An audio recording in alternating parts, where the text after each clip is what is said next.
Hello student, welcome to সোম একাডেমিতে। আজকের ভিডিওতে আলোচনা করব ভারতের গুরুত্বপূর্ণ স্মৃতিসৌধ নিয়ে। এই টপিকটি বিভিন্ন আপকামিং চাকরির পরীক্ষার জন্য খুবই গুরুত্বপূর্ণ। এই ভিডিওতে থাকছে পার্ট 1-এ 30টি প্রশ্ন এবং এর পরের পার্ট 2-তে থাকবে বাকি 30টি প্রশ্ন। তোমরা অবশ্যই প্রথম থেকে শেষ পর্যন্ত ভিডিওটি দেখো এবং উত্তরগুলো দেওয়ার চেষ্টা করো। তাহলে চলো শুরু করা যাক। প্রথম প্রশ্ন রয়েছে, অজন্তা ইলোরা গুহা কোথায় অবস্থিত? অজন্তা ইলোরা গুহা কোথায় অবস্থিত? সঠিক উত্তরটি হলো অপশন সি, ঔরঙ্গাবাদে। এটি হচ্ছে মহারাষ্ট্রে অবস্থিত এবং নির্মাণ করেছেন গুপ্ত সম্রাট। পরের প্রশ্ন রয়েছে, আরামবাগ স্মৃতিস্তম্ভ কে নির্মাণ করেছেন? আরামবাগ স্মৃতিস্তম্ভ কে নির্মাণ করেছেন? সঠিক উত্তরটি হলো অপশন বি, বাবর। এটি হচ্ছে উত্তরপ্রদেশের আগ্রায় অবস্থিত। পরের প্রশ্ন রয়েছে, আগ্রা ফোর্ট কোথায় অবস্থিত? আগ্রা ফোর্ট কোথায় অবস্থিত? সঠিক উত্তরটি হলো অপশন বি, উত্তরপ্রদেশের আগ্রাতে অবস্থিত এবং এটি নির্মাণ করেছেন আকবর। পরের প্রশ্ন হলো, আকবরের সমাধি কোথায় অবস্থিত? আকবরের সমাধি কোথায় অবস্থিত? সঠিক উত্তরটি হলো অপশন সি, উত্তরপ্রদেশের সিকান্দ্রাতে এবং এটি নির্মাণ করেছেন সম্রাট জাহাঙ্গীর। পরের প্রশ্ন হলো, ইদমাদ উদ্দৌলা কে নির্মাণ করেছেন? ইদমাদ উদ্দৌলা কে নির্মাণ করেছেন?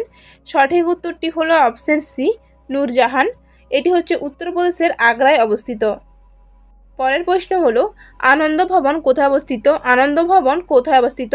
সঠিক উত্তরটি হলো অপশন এ, উত্তরপ্রদেশের এলাহাবাদে অবস্থিত এবং এটি নির্মাণ করেছেন মতিলাল নেহেরু। পরের প্রশ্ন হলো, বড় ইমামবাড়া কে নির্মাণ করেছিলেন? বড় ইমামবাড়া কে নির্মাণ করেছিলেন? সঠিক উত্তরটি হলো অপশন বি, আসফ উদ্দৌলা এবং এটি উত্তরপ্রদেশের লখনৌতে অবস্থিত। পরের প্রশ্ন হলো, ভরতপুর দুর্গ কোথায় অবস্থিত? ভরতপুর দুর্গ কোথায় অবস্থিত? সঠিক উত্তরটি হলো অপশন বি, রাজস্থানের হচ্ছে ভরতপুরে অবস্থিত এবং এটি নির্মাণ করেছে রাজা সূর্যমল সিং। পরের প্রশ্ন হলো, বিবি কা মাকবাড়া কে নির্মাণ করেছিলেন? বিবি কা মাকবাড়া কে নির্মাণ করেছিলেন? সঠিক উত্তরটি হলো অপশন সি, যুবরাজ আজম শাহ। এটি অবস্থিত হচ্ছে মহারাষ্ট্রের ঔরঙ্গাবাদে এবং এটি হচ্ছে দাক্ষিণাত্যে তাজ নামেও পরিচিত এবং যুবরাজ আজম শাহ ছিলেন ঔরঙ্গজেবের পুত্র। পরের প্রশ্ন হলো, চারমিনার কোথায় অবস্থিত? চারমিনার কোথায় অবস্থিত? সঠিক উত্তরটি হলো অপশন বি, তেলেঙ্গানার হচ্ছে হায়দ্রাবাদে অবস্থিত এবং এটি নির্মাণ করেছিলেন কুলি কুতুব শাহ। পরের প্রশ্ন হলো, চার-ই-শরীফ কে নির্মাণ করেছিলেন? চার-ই-শরীফ কে নির্মাণ করেছিলেন? সঠিক উত্তরটি হলো অপশন এ, জৈনুল আবেদিন এবং এটি হচ্ছে জম্মু এবং কাশ্মীরে অবস্থিত। পরের প্রশ্ন রয়েছে, ছোট ইমামবাড়া কোথায় অবস্থিত? ছোট ইমামবাড়া কোথায় অবস্থিত? সঠিক উত্তরটি হলো অপশন সি, লখনৌতে অবস্থিত উত্তরপ্রদেশের এবং এটি হচ্ছে নির্মাণ করেছেন মোহাম্মদ আলী শাহ। পরের প্রশ্ন রয়েছে, আজমির শরীফ দুর্গ কোথায় অবস্থিত? আজমির শরীফ দুর্গ কোথায় অবস্থিত? সঠিক উত্তরটি হলো অপশন সি, রাজস্থানের হচ্ছে আজমিরে এবং এটি হচ্ছে নির্মাণ করেছিলেন মুঘল সম্রাট হুমায়ুন। পরের প্রশ্ন রয়েছে, দিলওয়ারা জৈন মন্দিরগুলো কোথায় অবস্থিত? দিলওয়ারা জৈন মন্দিরগুলো কোথায় অবস্থিত? সঠিক উত্তরটি হলো অপশন সি, মহারাষ্ট্রে অবস্থিত এবং এই হচ্ছে দিলওয়ারা মন্দিরগুলো মূলত সোলাঙ্কি হচ্ছে রাজবংশের মন্ত্রী এবং জৈন সম্প্রদায়ের পৃষ্ঠপোষকতায় নির্মিত হয়েছিল। পরের প্রশ্ন হলো, দেওয়ান-ই-খাস কে নির্মাণ করেছিলেন? দেওয়ান-ই-খাস কে নির্মাণ করেছিলেন? সঠিক উত্তরটি হলো অপশন বি, শাহজাহান। শাহজাহানের এই দেওয়ান-ই-খাস দিল্লি লালকেল্লায় অবস্থিত। পরের প্রশ্ন হলো, আড়াই দিন কা ঝোপড়া কে নির্মাণ করেছিলেন? আড়াই দিন কা ঝোপড়া কে নির্মাণ করেছিলেন? সঠিক উত্তরটি হলো অপশন এ, কুতুবুদ্দিন আইবক। এটি হচ্ছে আজ রাজস্থানের আজমিরে অবস্থিত। পরের প্রশ্ন হলো, এলিফ্যান্টস কেভ কোথায় অবস্থিত? এলিফ্যান্টস কেভ কোথায় অবস্থিত?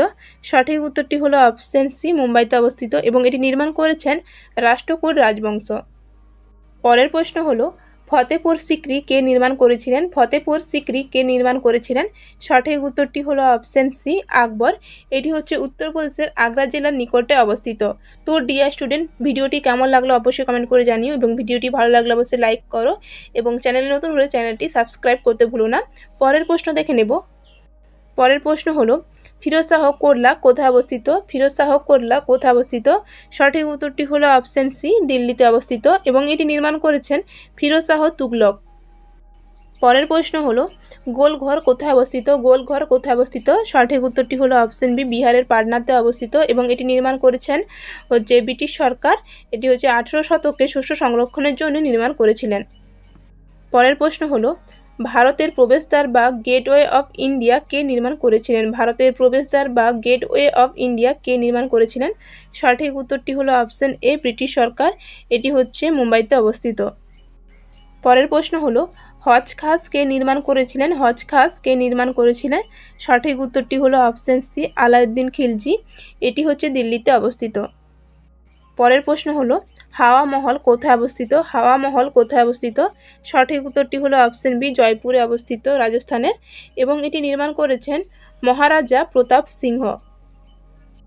পরের প্রশ্ন হলো হুমায়ুনের সমাধি কে নির্মাণ করেছিলেন? হুমায়ুনের সমাধি কে নির্মাণ করেছিলেন? সঠিক উত্তরটি হলো অপশন সি, হুমায়ুনের পত্নী হচ্ছে হামিদা বানু বেগম।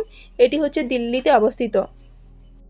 পরের প্রশ্ন হলো আগ্রা জামা মসজিদ কে নির্মাণ করেছিলেন? আগ্রা জামা মসজিদ কে নির্মাণ করেছিলেন? সঠিক উত্তরটি হলো অপশন সি, জাহানারা বেগম হচ্ছে সম্রাট শাহজাহানের জ্যেষ্ঠ কন্যা জাহানারা বেগম। এটি হচ্ছে উত্তরপ্রদেশের আগ্রায় অবস্থিত। পরের প্রশ্ন হলো দিল্লি জামা মসজিদ কে নির্মাণ করেছিলেন? দিল্লি জামা মসজিদ কে নির্মাণ করেছিলেন? সঠিক উত্তরটি হলো অপশন এ, শাহজাহান নির্মাণ করেছিলেন। এটি হচ্ছে দিল্লিতে অবস্থিত। পরের প্রশ্ন হলো জগন্নাথ মন্দির কোথায় অবস্থিত? জগন্নাথ মন্দির কোথায় অবস্থিত? সঠিক উত্তরটি হলো অপশন বি, ওড়িশার পুরীতে অবস্থিত। এটি হচ্ছে 10ম শতাব্দীতে পূর্ব গঙ্গা রাজবংশের প্রথম শাসক অনন্ত বর্মন দ্বারা শুরু হয়েছিল। পরের প্রশ্ন হলো যন্তর মন্তর কে নির্মাণ করেছিলেন? যন্তর মন্তর কে নির্মাণ করেছিলেন? সঠিক উত্তরটি হলো অপশন সি, দ্বিতীয় জয় সিং। ভারতে 5টি ভিন্ন স্থানে এটি অবস্থিত এবং এর মধ্যে জয়পুর, দিল্লি, উজ্জয়িনী, মথুরা এবং বারাণসীতে যন্তর মন্তর রয়েছে। সবচেয়ে বিখ্যাত এবং বৃহত্তম যন্তর মন্তরটি জয়পুরে অবস্থিত। পরের প্রশ্ন হলো জয়গড় দুর্গ কোথায় অবস্থিত? জয়গড় দুর্গ কোথায় অবস্থিত? সঠিক উত্তরটি হলো অপশন সি, জয়পুরে অবস্থিত, এবং এটি নির্মাণ করেছেন সাওয়াই জয় সিং। পরের প্রশ্ন এবং আজকে শেষ প্রশ্ন হলো জিম করবেট ন্যাশনাল পার্ক কোথায় অবস্থিত? জিম করবেট ন্যাশনাল পার্ক কোথায় অবস্থিত? সঠিক উত্তরটি হলো অপশন বি, উত্তরাখণ্ডে নৈনিতালিতে অবস্থিত, এবং প্রতিষ্ঠা করেছিলেন স্যার ম্যালকম হেইলি। তো ডিয়ার স্টুডেন্ট, আজকের ভিডিওতে আমরা জেনেছি ভারতের 30টি বিখ্যাত এবং ঐতিহাসিক স্মৃতিসৌধ সম্পর্কে। প্রতিটি প্রশ্ন বিভিন্ন আপকামিং চাকরি পরীক্ষার জন্য খুবই গুরুত্বপূর্ণ।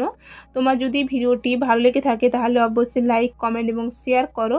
আর হ্যাঁ, চ্যানেলটি সাবস্ক্রাইব করে পাশে থেকো। পরের পার্ট 2 খুব তাড়াতাড়ি নিয়ে আসবো। তোমাদের কোন টপিকের উপর ভিডিও চাই কমেন্ট করে জানিও। ধন্যবাদ সবাইকে, আবারও দেখা হবে পরবর্তী ভিডিওতে।